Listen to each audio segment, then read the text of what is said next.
መናፍቃን ከአዳራሾቻቸው ድንግል ማርያምን አስወጥተው አታስፈልጊንም ብለው ከልባቸው አስወጥተዋታል። እንዲያው አይጸድቁም እንጂ ሃይማኖት ሰው የሚጸድቀው ሃይማኖት ይዞ ምግባር ሰርቶ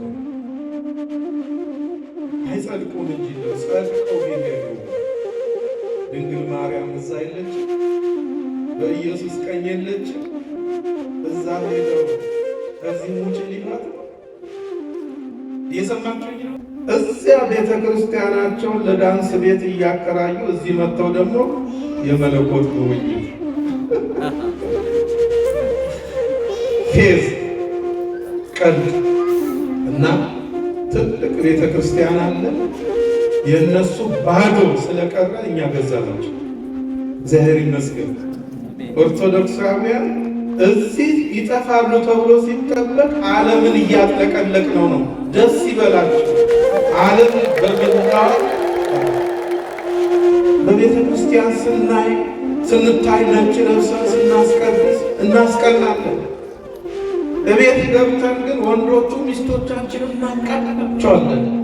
እናቃጥላቸዋለን። ሴቶቹም ገብታችሁ እኛን ወንዶቹ ታቃጥሉናላችሁ። ሕይወታችን አልተለወጠም ማለት ነው። እንደ እግዚአብሔር ፈቃድ የምንማርበት ርዕስ አልብየ ሰብ ሰው የለኝም በሚል ርዕስ ይሆናል። ይህን የተናገረ በወንጌል ሲነበብ እንደሰማችሁት መጽሐፉ ነው። እጅግ ያሳዝናል። ሰው በመላበት ሀገር ተቀምጦ ሰው ማጣት እጅግ የሚያስጨንቅ እጅግ የሚያሳዝን ነው። ምክንያቱም ለሰው መድኃኒቱ ሰው ነውና፣ ሐዘንም ቢሆን ያለ ሰው አያምርም። ደስታም ቢሆን ያለ ሰው አያምርም። መጽሐፉ ሰው በሚያስፈልገው ሰዓት ሰው አጥቶ የተቸገረ በሽተኛ ነው፣ ታማሚ ነው። ኢትዮጵያም እንዲህ ትመስለኛለች። ኢትዮጵያ ታማለች። ሰላም ማጣት ሕመም ነው። ፍቅር ማጣት ሕመም ነው። በረከት ማጣት ሕመም ነው። በዚህ በሕመሟ ሰዓት ሀገራችን ሰው ያጣች ይመስለኛል። ሰው አጣው፣ ሰው የለኝም እያለች ስትጣራ ድምጿ ይሰማል። ሰው ልንሆንላት ያስፈልጋል። ቤተ ክርስቲያንም ሕመሟ ብዙ ነው። በውስጥም በአፋም ታማለች። በዚህ በሕመሟ ጊዜ ሰው ትፈልጋለች። መናፍቃን ደዌ ሆነውባታል። አሕዛብ ሕመም ሆነውባታል። ቤተ ክርስቲያን የሰው ያለ እያለች ነው። እኛ ልጆቿ አለንልሽ ልንላት ይገባል። ሰው እንሆንልሻለን ልንላት ይገባል። በእውነት እንዲህ ስትከቧት፣ ስታጅቧት፣ ችግሯን ስትካፈሉ፣ ስትሞቱላት ቤተ ክርስቲያን ሰው አገኘው ብላ ደስ ይላታል። አገርም ሰው አገኘው ብላ ደስ ይላታል። ለመሆኑ መጽሐፉ ሰው የለኝም ያለበት ምክንያት ምንድን ነው? የዮሐንስ ወንጌል ምዕራፍ 5 ከቁጥር 1 ጀምሮ እንዲህ ይላል። ጌታችን ኢየሱስ ክርስቶስ ወደ ኢየሩሳሌም ወጣ ይላል። የአይሁድ በዓላቸው በሚከበርበት ጊዜ በኦሪቱ አይሁድ የሚያከብሯቸው 7 በዓላት ነበሯቸው። 8ኛው በመቃብያን ዘመን ተጨምሯል። ከሚያከብሯቸው 7 በዓላት አንዱ ሰንበት ነው። ቀዳሚት ሰንበት ማለት ነው። በዚህ ቀን ነው ኢየሱስ ክርስቶስ ወደ ኢየሩሳሌም የሄደው። ዛሬም የክርስቲያኖች ሰንበት ነው። ኢየሱስ ክርስቶስ እኛንም ይጎብኛል። የልባችንን ጭንቀት፣ ግራ እንደተጋባን፣ ተስፋ እንደቆረጥን፣ ሕማመ ሥጋ ሕማመ ነፍስ እንዳለብን እርሱ ያውቃልና በዚህ በተጨነቅን ጊዜ ኢየሩሳሌምን የጎበኘ እኛንም ይጎብኘን። ኢትዮጵያ ለእኛ ኢየሩሳሌማችን ናት። የቀደሙ አባቶቻችን እናቶቻችን ይህችን አገር ኢየሩሳሌም አድርገዋታል። የእኛ ኢየሩሳሌም ኦርቶዶክሳዊት ተዋሕዶ ቤተ ክርስቲያን ናት። በእውነት በዚህ ዘመን ይህችን ቤተ ክርስቲያን ሊጎበኛት ያስፈልጋል። ሊጎበኛት ያስፈልጋል ስንል የተለያት ጊዜ አለ ማለት አይደለም። መሰረቷ ኢየሱስ ክርስቶስ ነው። ጉልላቷ ኢየሱስ ክርስቶስ ነው። በውስጥ በአፋ ያለው እርሱ ነው። ይጎብኘን ስንል ስራውን ይግለጥ ማለታችን ነው። ተአምራቱን ያሳየን ማለታችን ነው። ያን ጊዜ የጠወለገው ተስፋችን ይለመልማል። ከስብራታችን እንጠገናለን፣ ከቁስላችን እንፈወሳለን። ወገኖቼ እና ወደ ኢየሩሳሌም ገባ። በኢየሩሳሌም በበጎች በር አጠገብ መጠመቂያ ነበረች ይላል። የበጎች መጠመቂያ፣ የበጎች መታጠቢያ። ለምንድን ነው በጎች በዚያ የሚታጠቡት የሚጠመቁት? እስራኤል ዘሥጋ የኦሪት ካህናት ለእግዚአብሔር መሥዋዕት ሆኖ የሚቀርቡ በጎችን ይመርጡና በዚያ በመጠመቂያ አጥምቀዋቸው አጥበዋቸው ለመሥዋዕት ያቀርቧቸው ነበር። እኔና እናንተ እነዚህ በጎች ምሳሌዎቻችን ናቸው። እነዚያ በጎች ተጠምቀው ለእግዚአብሔር መሥዋዕት ሆነው እንደሚቀርቡ እኔና እናንተ ወንዶች በ40 ቀን ሴቶች በ80 ቀን ተጠምቀን ለእግዚአብሔር መሥዋዕት ሆነን የቀረብን በጎች ነን። ሐዋርያው ቅዱስ ጳውሎስ ወንድሞቼ በእግዚአብሔር ርኅራኄ እለምናችኋለሁ መላ ሰውነታችሁን መሥዋዕት አድርጋችሁ ለእግዚአብሔር እንድታቀርቡ፣ ለሃይማኖታችን ብንሞት ለእርሱ የቀረብን መሥዋዕት በመሆናችን ነው። መከራ ብንቀበል ለእርሱ የቀረብን መሥዋዕቶች ስለሆን ደስ ሊለን እንጂ ሊከፋን አይገባም። የምንቀበለው መከራ የመንግሥተ ሰማያትን በር የሚከፍት ነውና ይህች የበጎች መጠመቂያ ቤተ ሳይዳ ትባላለች። ቤተ ሳይል ቤተ ምሕረት ማለት ነው። ቤተ ሳይዳ ለቤተ ክርስቲያን ምሳሌ ናት። ቤተ ሳይዳ የምሕረት ቤት ናት። የይቅርታ ቤት ናት። የእኛ ቤተ ክርስቲያንን የምሕረት ቤት ናት።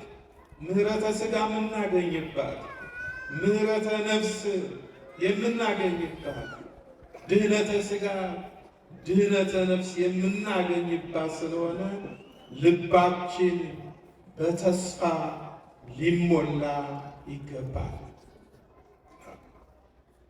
ቅዱስ ጳውሎስ በሮሜ 12 ቁጥር 12 ላይ በተስፋ ደስ ይበላችሁ፣ መከራውን ታገሱ፣ ለጸሎት ጽሙዳን ሁኑ እንዳለ ከመካከላችን አንድም ሰው ተስፋ እንዳይቆርጥ ልባችሁ በተስፋ ይመላ፣ መከራውን ታገሱ፣ ለጸሎት ጽሙዳን ሁኑ።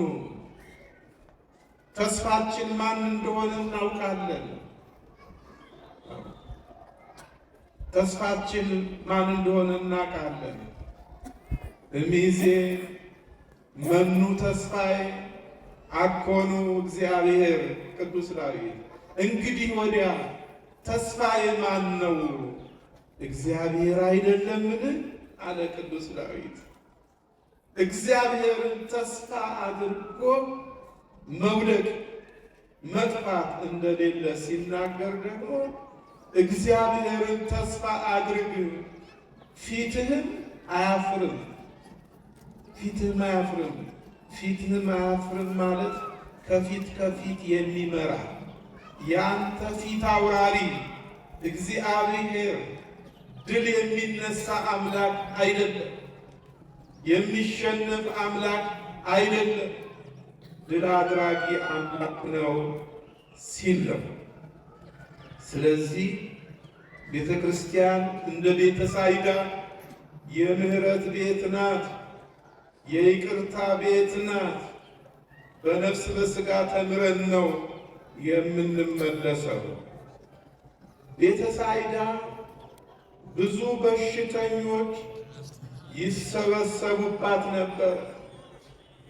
5 አይነት በሽተኞች፣ አንደኛ አይነ ስውራን፣ ሁለተኛ አንካሶች፣ ሶስተኛ የሰለሉ፣ አራተኛ ልምሾ የሆኑ፣ አምስተኛ አካላቸው የተድበለበለ 5 አይነት በሽተኞች ነበሩ በቤተ ሳይዳ። በ5 እርከን ተኝተው የእርሱን ምሕረት የእርሱን ይቅርታ ይጠባበቁ ነበር ይላል። ደጅ ይጠኑ ነበር። ያለ ደጅ ጥናት የእግዚአብሔር ምሕረት አይገኝም፣ የእግዚአብሔር ይቅርታ አይገኝም። ብዙ ጊዜ ደጅ መጥናት ያስፈልጋል ወገኖቼ። እንዲያው ወዲያው ለምን አልሆነም እያል ተስፋ ልንቆርጥ አያስፈልግም። እግዚአብሔር ሥራ የሚሠራበት ተአምራቱን የሚያሳይበት ጊዜ አለው። ጊዜ ገቢር ለእግዚአብሔር የተባለው ይሄ ነው ወገኖቼ። በሽተኞች ለብቻቸው ተገልለው ይተኙ ነበረ። በ5 እርከን በ5 መደብ ላይ። ለምን? ስለ 2 ነገር ነው። የበሽተኞቹ በሽታ ወደ ሕያዋን ወደ ጤናማዎቹ እንዳይተላለፍ፣ ሁለተኛ ደግሞ የባሰበት ነገ ይሻለኛል ብሎ ተስፋ እንዲያደርግ፣ ትንሽ ሻል ያለው ደግሞ ተመስገን እንዲል የባሰበትን እያየ እኛም እንዲሁ ልንሆን ይገባል። የባሰባቸውን እያየን ልንጽናና ያስፈልጋል። አንድ ወጣት ለእግሩ ጫማ ስለሌለው ሁልጊዜ ያማርር ነበረ። አብሮ አደጎቹ በቀን 2 ጫማ ሊቀይሩ ይችላሉ። እግዚአብሔር እንደረሳው፣ እግዚአብሔር እንደተወው፣ እግዚአብሔር እንደጨከነበት ያስብ ነበር። አንድ ቀን 2 እግሩ የተቆረጠ ሰው ያያል። ማየት ብቻ አይደለም፣ ያ ሰው ተመስገን ሲል ሰማው። እኔ ጫማ የለኝም ብዬ አማርራለሁ፣ እርሱ እግር ሳይኖረው ያመሰግናል አለ። መጨረሻው ምን ሆነ? እግር የሌለውን ሰው ባየው ጊዜ ጫማ የለኝም ብዬ ማማረሬ ተውኩት አለ። ስለዚህ የባሰባቸውን እያየን ልንጽናና ያስፈልጋል። ከዚህ የባሰ ምን አለ እንዳትሉ፣ ብዙ ነገር አለ። እግዚአብሔር ይመልስልን እንጂ ብዙ የባሰ ነገር አለ። እግዚአብሔር ይመልስልን እንጂ ብዙ የተደገሰ ነገር አለ። ስለዚህ ተመስገን ልንለው ይገባል። እንደ 5ቱ አይነት በሽተኞች እስከ መጨረሻው ድረስ ተስፋ ሳንቆርጥ ደጅ ልንጠና ያስፈልጋል። እነዚያ 5 እርከኖች፣ 5 መደቦች ወገኖቼ የ5ቱ አዕማደ ምስጢር ምሳሌዎች ናቸው። 5ቱ አዕማደ ምስጢር የሃይማኖታችን ዋና ዋና ምሰሶዎች ናቸው። ቤተ ክርስቲያኒቷን ያቆሟት እኔንና እናንተ አጽንቶ ያቆመን ልትነግሩኝ ደስ ይለኛል። አንደኛ ምስጢረ ሥላሴ፣ ሁለተኛው ምስጢረ ሥጋዌ፣ ሦስተኛው ምስጢረ ጥምቀት፣ አራተኛው ምስጢረ ቁርባን፣ አምስተኛው ምስጢረ ትንሣኤ ሙታን። እነዚህ 5ቱ የሃይማኖታችን ምሰሶዎች ናቸው ማለት ነው። ታዲያ አንዳንድ ጊዜ የእግዚአብሔር መልአክ ከሰማይ ወርዶ ውሃውን ያናውጠው ነበረ ይላል። ውሃው በተናወጠ ጊዜ ቀድሞ ሄዶ የተጠመቀ አንድ ሰው ብቻ ይድናል። አንድ ሰው ብቻ፣ ሁለተኛ አይደገምም። አያችሁ፣ በመርፌ ቀዳዳ መሽለክ ነው። አቅም ያለው ተጠምቆ ይድናል። ሰው ያለው ዘመድ ያለው ተጠምቆ ይድናል። አቅም የሌለው ወደ ኋላ ይቀራል። ዘመድ የሌለው ወደ ኋላ ይቀራል። ቀስ ብዬ እጠመቃለሁ እንዳይል እንኳ የሚድነው ቀድሞ የገባ አንድ ሰው ብቻ ነው። ተመልከቱ። አንዳንድ ጊዜ የተባለው መቼ ነው? ቅዳሜ ቅዳሜ በአይሁድ ሰንበት በቀዳሚት ሰንበት ነው የእግዚአብሔር መልአክ የሚወርደው። ተመልከቱ። አንድ ሰው ይድናል፣ ሁለተኛ ሰው አይደገምም። ለምን? አንዳንድ ሰው ብቻ መዳኑ እንደው ፈጽሞ ድህነት ባይኖር መዳንማ መፈወስማ በአባቶቻችን ዘመን ቀረ፣ በእኛ ዘመን የለም ብለው ፈጽመው ተስፋ እንዳይቆርጡ እግዚአብሔር እንዲህ ነው። ፈጽመን ተስፋ እንዳንቆርጥ አንዳንድ ምልክት ያሳየናል፣ አንዳንድ ተአምር ያሳየናል። በእኛም ዘመን እንዲሁ ነው። ጨርሶ ተስፋ እንዳንቆርጥ በየጊዜው አንዳንድ ምልክት ያሳየናል፣ አንዳንድ ተአምር ያደርግልናል። በእያንዳንዳችን ሕይወት በየጸበሉ ቦታ ብንሄድ፣ በቤተ ክርስቲያን ብንሄድ የማይሆን ነገር ሆኖ እናያለን። ይህ የእግዚአብሔር ቸርነት ነው። ሁለተኛ አለመደገሙ ለምንድን ነው? በኦሪቱ ፍጹም ድህነት አለመሰጠቱን የሚያሳይ ነው።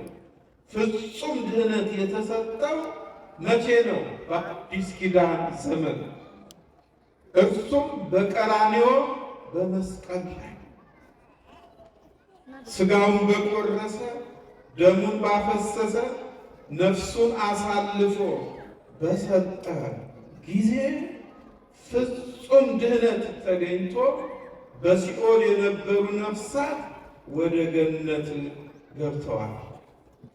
ለእግዚአብሔር የማዳን ሥራ መሳሪያ ሆና የተገኘች ደግሞ እመቤታችን ቅድስት ድንግል ማርያም ናት።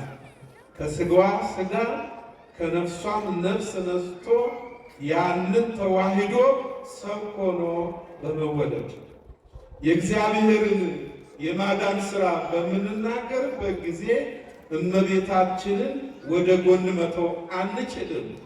ለምን? ወልዳ ያስገኘች ናት። ለምን? አዝላ የተሰደደች ናት። ለምን? በማስተማር ጊዜው ከሀገር ሀገር አብራ የተንከራተተች ናት።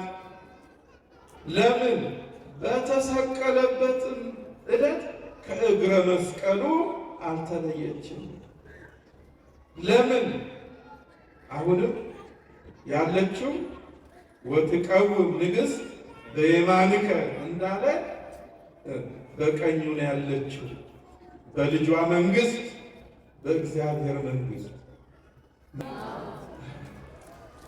እና አንዳንድ በሽተኛ ብቻ ድኖ ሁለተኛ የማይደገመው በኦሪቱ ፍጹም ድህነት አለመሰጠቱን ለማጠየቅ ነው። ፍጹም ድህነት የተሰጠው መቼ ነው? በሐዲስ ኪዳን ነው የሚለውን እንድትይዙልኝ ነው። እንግዲህ መጻጉዕ የነበረው በዚህ ውስጥ ነው። በዚህ ውስጥ ነው 38 ዓመት ሙሉ በደዌ ዳኛ በአልጋ ቁራኛ ተይዞ ኖሮ አንድ ሰው እንኳን የለው። አንድ ሰው እንኳን የለው። ወርጄ ቀስ ብዬ አዘግማለሁ ሲል ሌላው ቀድሞ ተጠንቆ ይድናል። ሳምንት ጠብቆም ቢሄድ 38 ዓመት ሙሉ ሰው እንዴት 38 ዓመት ሙሉ ሰው ያጣል? አሁን ሀገራችን ሰው ካጣች ስንት ዓመት ሆናት ይሆን? ሰው ካጣች ቤተ ክርስቲያናችን ሁነኛ ሰው ካጣች ስንት ዓመት ሆኗት ይሆን? ፈጽመን ተስፋ እንዳንቆርጥ ደግሞ እንደ አንዳንድ ሰው አልፎ አልፎ ይሰጠናል እግዚአብሔር። በቤተ ክርስቲያንም ተስፋ የምናደርጋቸው አባቶች አላሳጣንም። በሀገርም ተስፋ የምናደርጋቸው ሰዎች አላሳጣንም። ለምን? ፈጽመን ተስፋ እንዳንቆርጥ። በቃ ዋጋ የለም እግዚአብሔር ትቶናል እንዳንል ማለት ነው። መጻጉዕ 38 ዓመት ሙሉ ደዌ ጸንቶበታል። ታመመ ስንል ጽኑ ደዌ ነው። ቀንም ያቃስታል፣ ሌሊትም ያቃስታል። እረፍት የለውም። ዘግይቶበታል። 38 ዓመት ሆኖታል። ኢየሱስ ክርስቶስ እኮ ወደ ኢየሩሳሌም ሄደ ሲል ይሄን አንድ መጻጉዕን ፍለጋ ነው። አንድ መጻጉዕን ፍለጋ ነው። አሁን እኛ አንድ ሰው ፈልገን ለማገልገል እንመጣለን። ህዝቡ ብዙ ነው። ቤተ ክርስቲያኑን ይሞላል ነው ብሎ ኢየሱስ ክርስቶስ እኮ ወደ በረሃ የወረደው አንዷን ሴት ሳምራዊትን ፍለጋ እኮ ነው። የእሷ ሕይወት ተለወጠ። አንድ ከተማ ሕዝብ ይዛ መጣ። የአንድ ሰው ሕይወት ቀላል አይደለም። የዚያ ሰው ሕይወት ከተለወጠ ብዙ ሰው ያመጣል። እኛ እኮ ብዙ ሰው ማምጣት ያቃተ ሕይወታችን አልተለወጠም። ክርስትና ስም ብቻ፣ የተግባር ክርስትና ታጣብን። ሕይወታችን አልተለወጠም ማለት ነው። የሳምራዊቷ ሕይወት ስለተለወጠ ግን ብዙ ሰው ይዛ መጥታለች። መጽሐፉ ቢጠቅም ባይጠቅምም እሱን ፍለጋ ነው ኢየሱስ ክርስቶስ ወደ ቤተ ሳይዳ የሄደው። ምን አለው? ልትድን ትወዳለህን አለው። ለመዳን እንደሚፈልግ እያወቀ ለምን ጠየቀው እንል ይሆናል። ወገኖቼ ሊያስፈቅደው ነው። ትሕትናውን አያችሁ? ትሕትናውን አያችሁ? አስፈቅዶ ሊያድን ነው። ለመዳን በጎ ፈቃደኝነት ያስፈልጋል። ለመጽደቅ በጎ ፈቃደኝነት ያስፈልጋል። አንደኛው ያ ነው። ሁለተኛው ግን ይህ ሰው ሁለተኛ እንደሚበድል ያውቃል። ሁለተኛ እንደሚበድል ያውቃል። ክርስቶስ ወደፊት በዕለተ ዓርብ የአይሁድ ምስክር ሆኖ ሰንበትን እንድሽር ያደረገኝ ይህ ነው ብሎ በጥፊ እንደሚመታው ክርስቶስ ያውቃል። ቸርነቱን አያችሁ? ወደፊት ከሰቃዮቹ ጋር እንደሚሰለፍ እያወቀ ዛሬ አስፈቅዶ ሲፈውሰው፣ ይሁዳ እኮ እንደሚሸጠው እያወቀ እግሩን አጥቦታል። መድኃኔዓለም አይደንቅም? እንደሚሸጠው እንደሚለውጠው እያወቀ እግሩን አጥቦታል። እኛ ብንሆን የሚጠቅመንን ሰው እየመረጥን ነው እግር ምናጥበው። ክርስቶስን አልመሰልም ማለት ነው። አንዳንድ ሰዎች ሲቸገሩ እንርዳቸው። ትናንት በድለውን ይሆናል፣ ዛሬም እየበደሉን ይሆናል፣ ነገም ሊበድሉን ይችላሉ። እኛ ግን በጎ ነገርን እናድርግ። ክርስቶስን የሚያስመስለን ይሄ ነውና፣ ክርስትና ማለት ክርስቶስን መምሰል ነውና ሐዋርያው ቅዱስ ጳውሎስ እኔ ክርስቶስን መስየዋለሁ፣ እናንተ ደግሞ እኔን ምሰሉ ብሏል። ኢየሱስ ክርስቶስ አስፈቅዶ የፈወሰው መጻጉዕ ነገ ክርስቶስን በጥፊ ሲመታው አንተ መጻጉዕ እንዴት ያዳነህን ትመሰክርበታለህ? እንዴት በጥፊ ትመታዋለህ? ሲሉት ምን ይል ነበር? እኔ አድነኝ ብዬዋለሁ እንዴ? እኔ ለምኜዋለሁ እንዴ ሊል ይችላል። ምክንያት ሲያሳጣው ነው። ልትድን ትወዳለህን ብሎ አስፈቅዶ ያዳነው ማለት ነው። ልትድን ትወዳለህን ሲለው ምንድን ነው የመለሰው? ውሃው በተናወጠ ጊዜ ከመጥመቂያው አውርዶ የሚያስጠምቀኝ የለም እንጂ መዳንስ እወድ ነበር። እኔ በመጣው ጊዜ ሌላው ቀድሞኝ ይጠመቃል አለ። መጻጉዕ ለምን እንዲህ አለ? ስለ ሁለት ነገር ነው። አንደኛው ኢየሱስ ክርስቶስ የ30 ዓመት ጎልማሳ ነበረ። ጉልበታም ነው። አፈፍ አርጎ ወስደው ያስጠምቀኛል ብሎ አስቦ ነው። ሁለተኛው ደግሞ ከተከታዮቹ መካከል ከ12ቱ ደቀ መዛሙርት አንዱን ጉልበታም መርጦልኝ ያ አፈፍ አድርጎ ወስዶ ሄዶ አስጠብቆኝ እድናለሁ ብሎ ነበረ ያሰበው። ድነት በምንጠብቀው መንገድ አይደለም ይመጣው። እግዚአብሔር በወደደው እግዚአብሔር በፈቀደው መንገድ ነው የሚመጣው። ይህን ማሰብ አለባቸው። እኔ ባልኩት ለምን አልሆነም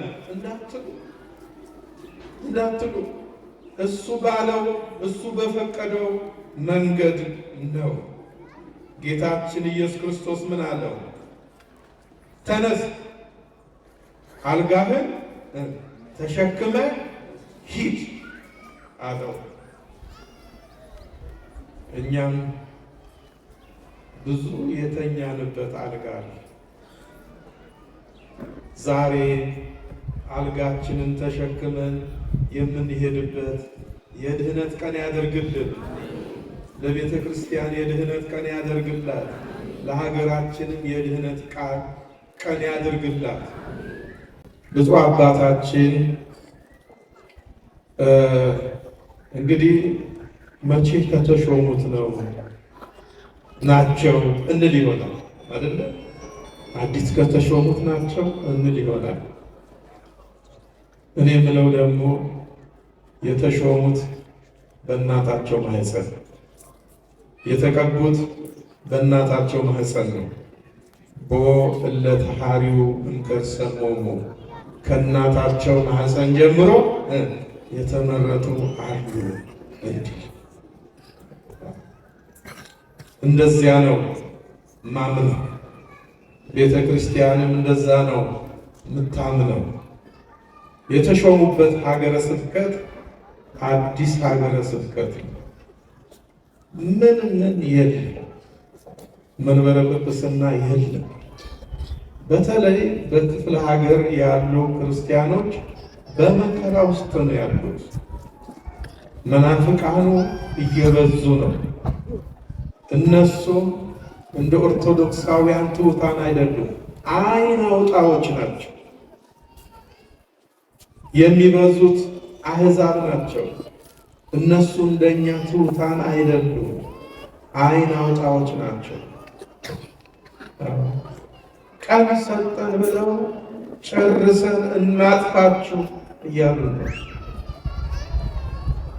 አባታችን በትከሻቸው ላይ የተሸከሙት ሸክም ቀላል አይደለም። ምኑን ከምን ያድርጉት። ስለዚህ እዚያ ላሉ ክርስቲያኖች እኔና እናንተ ልንደርስላቸው ይገባል። በገንዘባችን፣ በጉልበታችን፣ በእውቀታችን ዛሬ የመጡት እኛን ልጆቻቸውን ሊለምኑን ነው። አባት ልጁን መለመን አለበት? የተገላቢጦሽ አይደለም። እኛ ልጆችንን ዛሬ አባታችንን መለመን ያለብን ምን ብለን?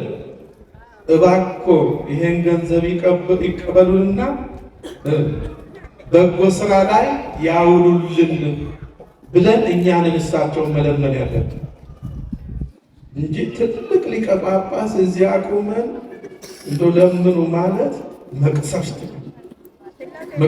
ነው። እዚያ እኔ ያለሁበት ሀገር ቤተ ክርስቲያን ለመግዛት ቤተ ክርስቲያን ይገዛል እንዴ እንዳትሉ፣ ይገዛል። በአውሮፓ የማይደረግ ነገር ገዝተው መስጊድ ያደረገዋል፣ ገዝተው ዳንስ ቤት ያደረገዋል፣ ገዝተው ኤምባሲ ያደረገዋል። እግዚአብሔር ፈቅዶ በመላው ዓለም ስለተዘዋወር ብዙ ጉዳይ ነው።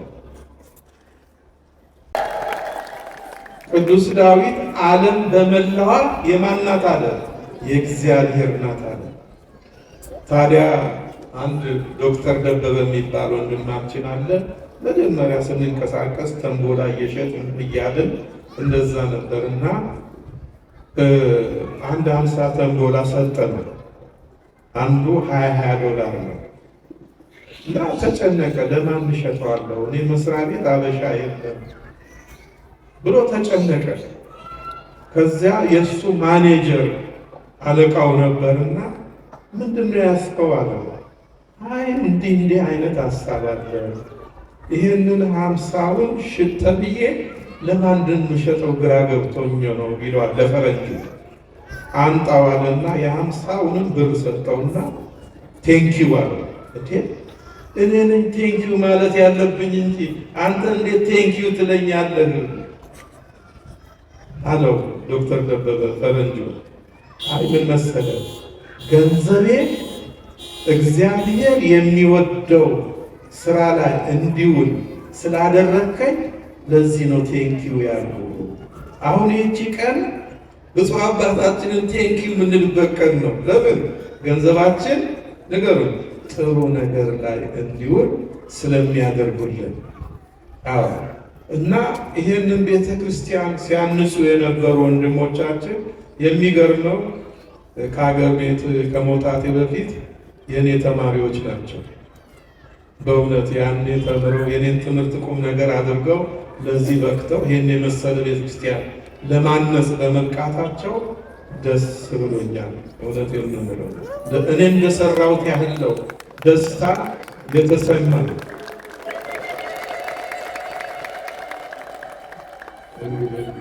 በሁዳዴ ልብሳን ባይኖር ጭብጨባን ባይኖር በየግላችሁ እንደ ግል ሐኪም ለንስሐ አባቶቻችሁ እየተናገራችሁ ትንሽ ቀኖና ተቀበሉ። ይበቃናል። የእግዚአብሔር ቸርነት የድንግል ማርያም አማላጅነት አይለየን። አሜን።